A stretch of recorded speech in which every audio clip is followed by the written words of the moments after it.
The old playbook was kind of a growth hack era. Curiosity, teasers, smart wordplay, story, and like this don't miss this kind of era, right? And I think that's changing in this new playbook is that with AI, fact checking that is happening, it's becoming a trust era right now, which means that things are changing and people are expecting different types of value and communication that's happening. AI is still generating the gimmicky copy and the clickbait and the curiosity, open the things that it's learned that has worked for marketers because the end consumer is kind of changing the way they want. An incredibly astute knower of ball has just joined us on the show. It is the one and only Jimmy Kim. Jimmy, get inside the show. Get in here. You. What's going on, guys? Wow. What's up? Wow.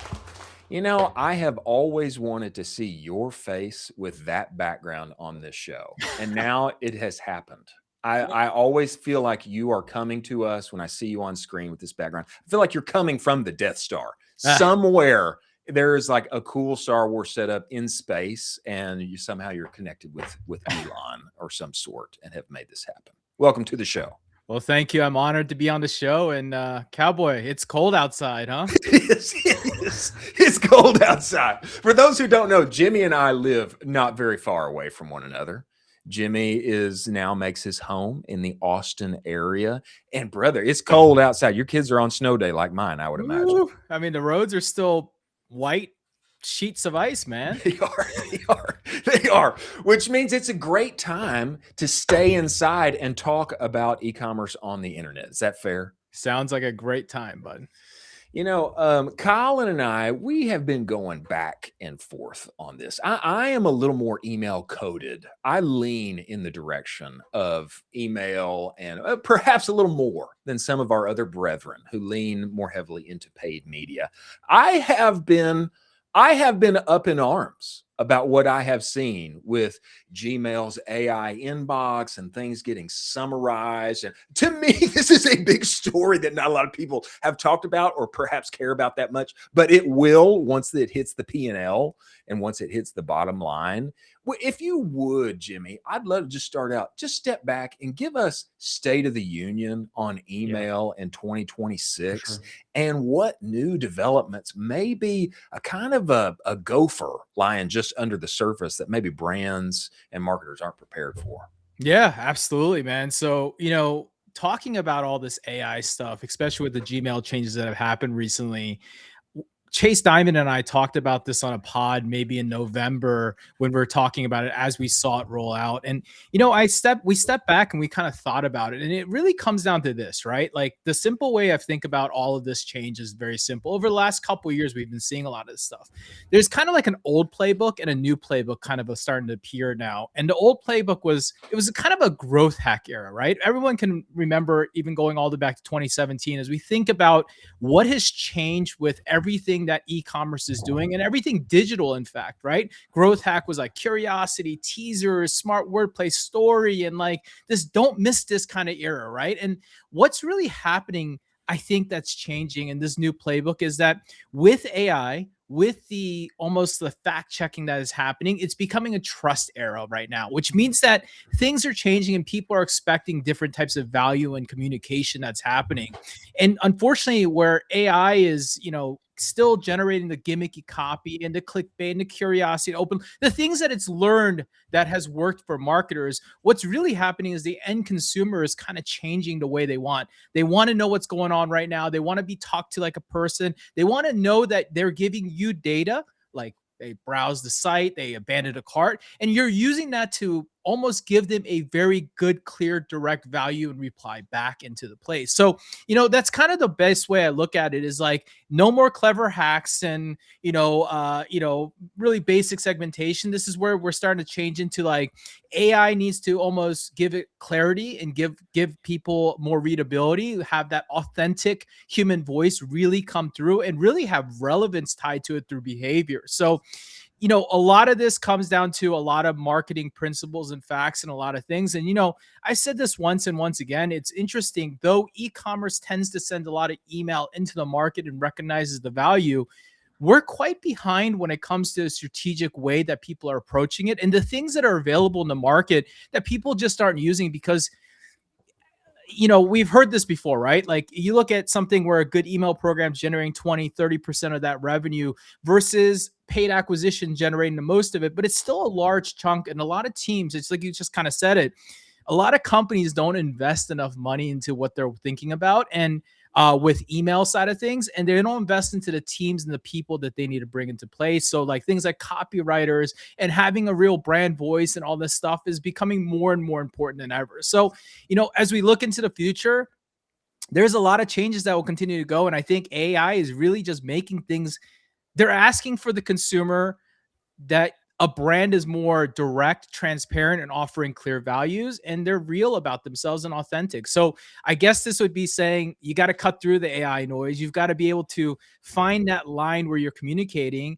And basically, at the end of the day, if you're doing a good job doing all that, just like the basic principles, if they want to read you, a Gmail is going to understand that those emails are ones that you like to read and enjoy, and they're going to prioritize those on top of the thing, right? And everything else comes into place. So that's kind of how we're seeing this market kind of evolve and change right now. Wow. That's very interesting. That's very interesting. So what I heard was perhaps the playbook of old. I can batch and blast. There's a lot of people on this list. I can send them anything and everything, and I'm going to get random clicks, and it's going to mean more money for me. In this era, I need more trust, more simplification in the sense that I know these people like these kind of messages, more authenticity, more brand, more building of that relationship. Is that fair? Yeah, it's less the spammy clickbait and more the human authentic now. That's why it's working. Even someone like you you guys are doing media right now, I'm sure you're already seeing it. It's not like, oh, final minutes, like this show is only available for 12 hours. It's really like, hey, quick heads up, this show is going to expire at midnight, right? Like the language conversation changes right now, and copywriting is at the forefront of that, and finding that person. This is where, like, how we always say like AI is going to replace humans, all that stuff. There's these little sections of things that are happening right now in the market, and it's going to translate to advertising. It's going to translate everywhere. Actually, it is already translating to a lot of these places where the actual creative matters more than ever, and AI slop or AI garbage that's coming out and people are just copying and pasting is not working. It's not working on social media. It's not working in advertising. It's not working anywhere right now. And it's not working in email. And, Gmail's end game, right? You guys have to all remember the entire point of Gmail, not only because they want to collect data and all that stuff on their users, but their entire point is to give a consumer the best customer experience. And that's their product that they're delivering. And when they're making a shift like this, it's purely saying, how do we give our consumers a better experience? And you have to think like that as a brand and as an email marketer now today is, how do I end up giving that person on the other end so much value that they want to read my email first? And that's really it. I mean, it's just attention game at this point, but it's just changing the way that attention is created. That's very enlightening. That's a great point. Think about it from Gmail's point of view. Go ahead, Colin. I was just going to say, Jimmy, just a follow-up question to that. Are there any brands that you're seeing right now that you absolutely love that authentic voice that they're moving forward with in 2026? If you're like, wow, XYZ brand is doing it absolutely right. Whoever the team is over there, they're crushing it. This is exactly how I would be operating the brand in 2026. Oof. That's a hard question. Like, there aren't a lot of brands that have made a big shift over the last year or two. A lot of people, as we talked about, have small, nimble teams. They do a lot of cut, replace formulas that they're kind of replicating. So I wouldn't say that I've seen it. I would say that brands that have been doing a great job with having their own authentic voice are continuing to hold within that line. A lot of people trained their AIs to continue making that voice. And, really it's not changing. So I can't say that I've seen great email marketing from some of these companies. I don't see a shift happening just yet. I think, to Cowboy's point earlier, which Chris's point earlier about the fact that, a lot of companies are starting to pay more attention to this. This is when people will start to realize they need a better job. I mean, frankly, I'm sure you guys all agree with this, but most of them do a pretty poor job in the way they're marketing and changing and adapting in the email marketing or retention side of their business, because they're always purely an acquisition. They're using 1,000 tools and 10,000 changes every year on their acquisition side, but a lot of people just don't give a crap enough to focus on the retention side. And I think that this year we're going to see even more emphasis because the challenges that are coming in. This is our shift, right? We've been seeing shift after shift after shift over the last couple of years. 2023, we had, a lot of the Google changes continue to happen. And over the last 2-3 years, it's just rapidly changing, which is the most emails changed over the last like 20 years ultimately. Yeah, this is a great point because Jordan Menard talks about this as well. You don't make your money on the first purchase, you make your money on the customer. And so having a product or a category or series of products that customer will like and wants to buy from you, and nurturing that relationship post first acquisition, that's where you make your money. That's where all of it's made. I think as ad costs continue to rise, OpenAI is doing its thing, and turns out it's way more expensive than any of us wanted it to be.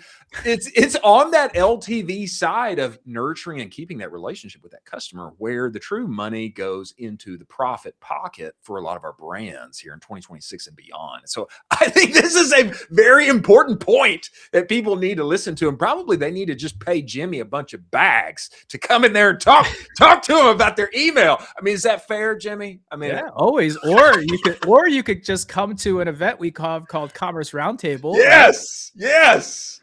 That's what we need to talk about next here. Jimmy, for those who don't know, I'm in the category of the Commerce Roundtable I went to in San Diego. It's one of the best D2C ecom events I have ever been to.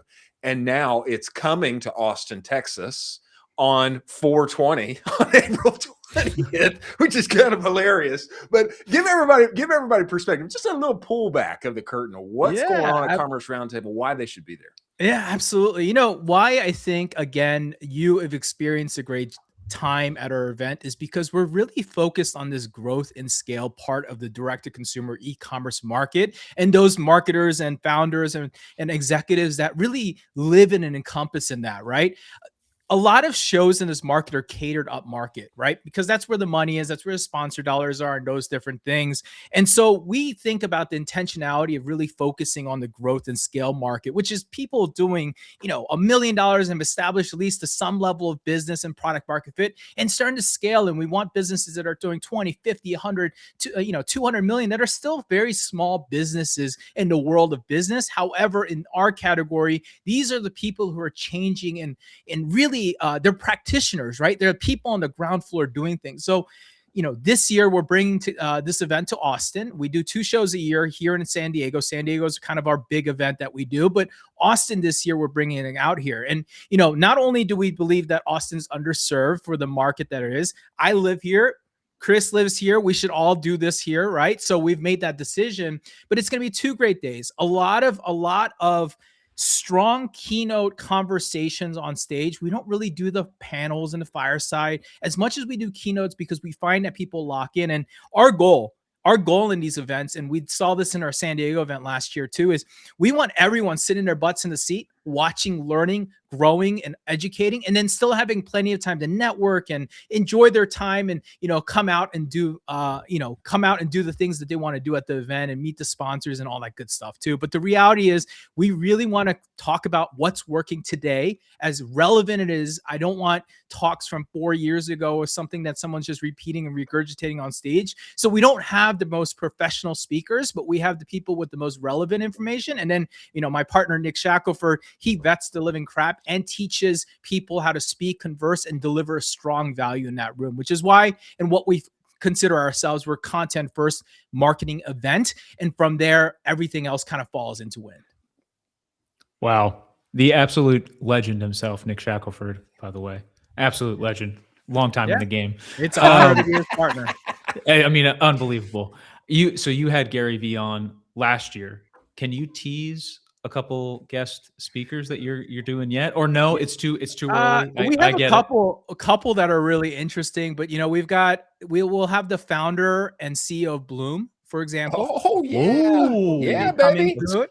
We've got some Austin local, native. yeah, yep, and then we've got some local people that are coming out. Some people that you and I both know, like Tyler over at Peachy Yeah. Babies with their 10 million Yeah. YouTube followers on organic growth. We got Bananas. Killing it. Isaac over at Mini Katana is going to come out and talk about his Kanpai go, foods baby. journey a Yeah. bit more.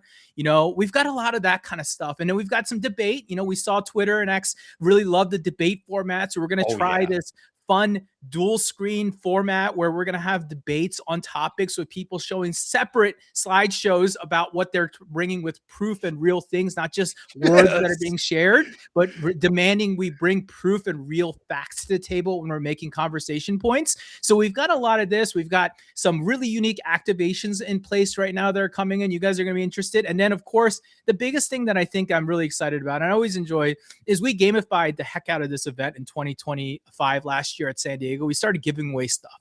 Oh, yeah. Hex Clad pans, Ridge wallets, iPhones and iPads, and even trips to Hawaii and Mexico. We'll be doing something very similar this year and continuing to make it improve to better and better. And the way we do it, and I'm always open about this, is we run ads. Basically, we have a few-minute ad by a sponsor who comes up and does their pitch before the next keynote, and we give something away to bribe the people to sit in the room.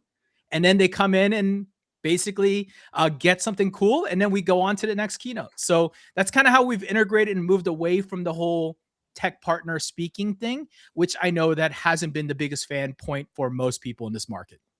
I think this is a great point that you bring up. Yeah. I know a lot of people, I don't want to be like, pitched or whatever. Actually, I love pitches. I want to be pitched. Get on that stage and give me 2 minutes and sell me, baby. I really like that. Would you rather have a pitch for 2-3 minutes or someone who's sitting on stage for 30 minutes talking about thought leadership around some topic that they might not be experts in or even really have that much relevance because they're, and I mean, no offense to this, but you're the customer success manager at a certain company, doesn't have the real working knowledge that you want versus a practitioner. So I said, let's cut all that BS out of here and let's just get straight to the pitch. And you're absolutely right. I think from our surveys and responses, people understood. Look, someone's got to pay for making this event really pretty. Someone's got to pay for making sure that you get the greatest food and the greatest experience and free alcohol or non-alcoholic. Someone's got to pay for it. So let them come pitch you for 2-3 minutes and you might even win a great prize. And, the crazy part is the odds are pretty great. I mean, if you've got 350 people in a room in Austin, for example, and let's just say about 30% of them can't qualify for this thing, right? You really have a 1 in 250, 240 chance of winning something, which is pretty good. It's better than the lottery. You know what I mean? Yeah. I mean, what is anybody else doing on April 20th and 21st? What are they doing? I mean, there's other things you can do on 420, but we think we can provide all the things that we can provide at 420 with enough drinks and different things that we'll be offering to celebrate the day together. There may be maybe even some breeze there. Who knows? I mean, there'll be pallets most likely. So let's be honest here, Well, I can say this. I'm going to be there. I am going to be there. I think the show needs to be there. I think the show needs to be there. Yeah. Yes. We're gonna find a way. I know some smart people at Commerce Roundtable. We're gonna figure out how to do this. Get you guys a little station or something set up so you guys can live stream. We'll work it out, guys. That's what I've heard, and Jimmy's putting it out here for the internet to hear. I had heard perhaps there would be some super live of the Ecomm Cowboy show, and we would be there live and in living color. I had heard that, but now everyone's heard it from Jimmy's lips. So there you go. That's exciting. That's exciting. What I love most about this event is that for me, and I know this is true it's the people I'm most burdened for. It's 6- and 7-figure founders, guys who are just getting started. They've got some good momentum. And also it's brands that are becoming what I would call challengers they're getting close to 50 million and beyond, but they're still under 200.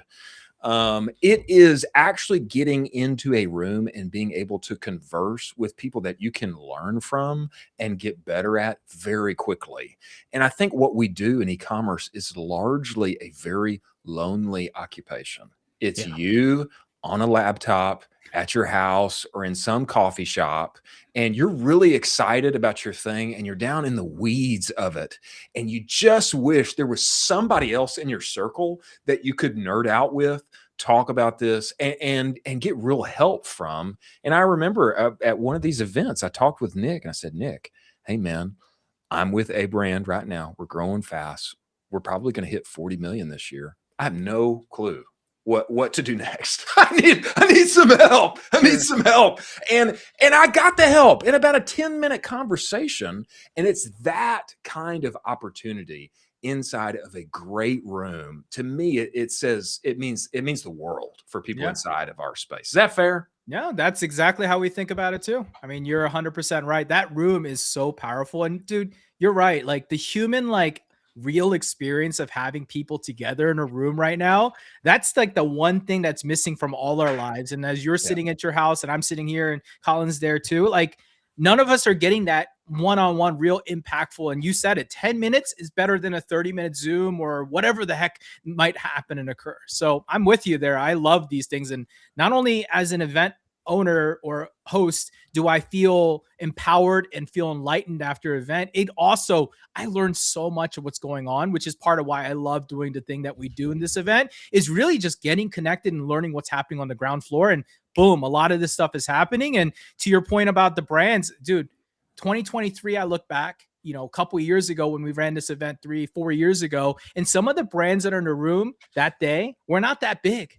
And today, they're some of the biggest brands in the direct-to-consumer space today. So we've seen the growth. You've been able to have those conversations, and that's exactly what we want to bring to this market. I love that. That's so huge. I love that. I just as a you know, a personal question for how you're thinking about, you know, this event company moving forward, where are you guys going to be going to next? Are we feeling New York City? Are we feeling Toronto? Are we feeling more Europe stuff? Are you guys going to start to ramp up and maybe focus on like, hey, we want to do 10 shows a year? Like now you're kind of thinking at that level where you're like, how do we get there? So I hope you just say Austin all the time. We're never leaving. So we're stapling. Austin and San Diego's are staple. We've made a decision. These are staple cities that will run our larger format events. What we are doing this year is we're actually trying out a small workshop style road show that we'll be doing. We'll be doing Austin, New York, Miami, and LA. It's going to be heavily retention focused, super hands-on, small rooms. The idea is that we really want to lean into the education side that myself and Nick really enjoy, and we really want to focus on growing that side of it. So to your question is, we will visit other cities, but there is a reason of intentionality why we avoid the real cities. And this is kind of weird kind of thought process, but it's something that we've really validated.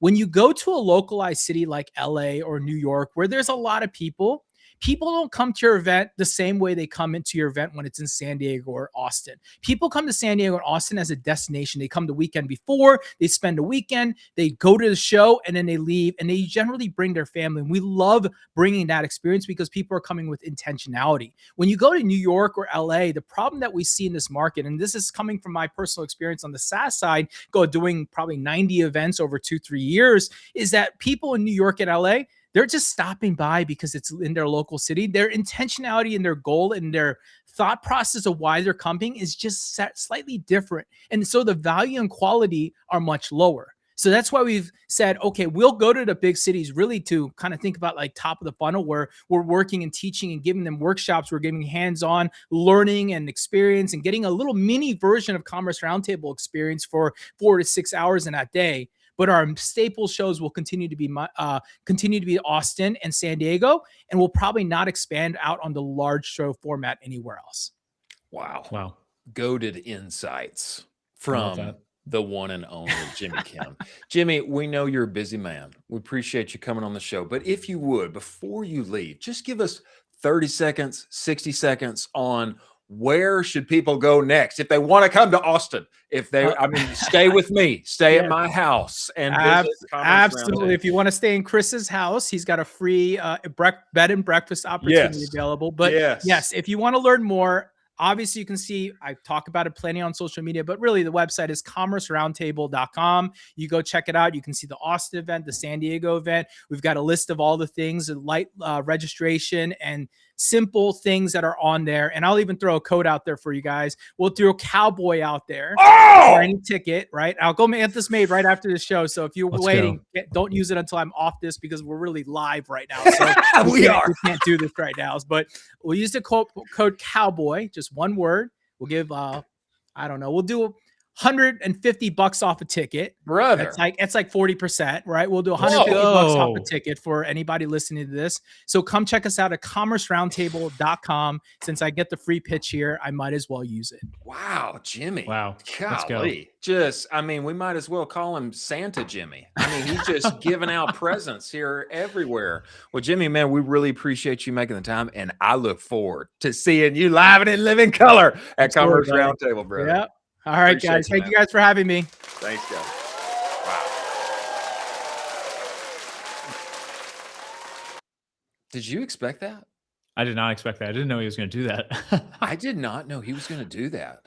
What a goat move. That's a goat move right there. Jimmy Kim. $150 off. That's like 40%, he said. Wow. Well, tell you what, I'm going to sleep a little better tonight, knowing that we got people 40% off to what may be the best thing they attend all year long. Wow. For sure.